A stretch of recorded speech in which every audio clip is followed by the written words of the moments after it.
ভারতের মধ্যে শ্রেষ্ঠ গ্রাম মুর্শিদাবাদ লাল বাগের কাছে ফেরিঘাট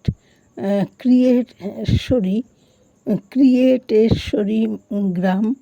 এই গ্রামের ডাহাপাড়া স্টেশন। এখান থেকে গ্রামে যাওয়ার জন্য টোটো করে আসতে হবে।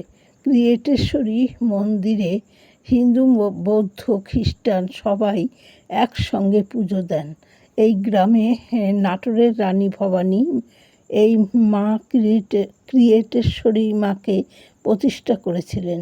এখানে সর্বধর্ম সমন্বয়ের জন্য ভারত সরকার সারা ভারতের মধ্যে এই গ্রামকে প্রথম করেছেন।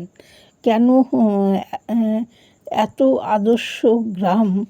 আর তার প্রমাণ মুসলিম ভাইয়েরা কবরে মাটি দিতে হিন্দুরা যায় এবং হিন্দুদের যখন কেউ মারা যায় তখন মুসলিমরা যায়। এইভাবে সর্বধর্ম সমন্বয়ে তারা একসঙ্গে বাস করে।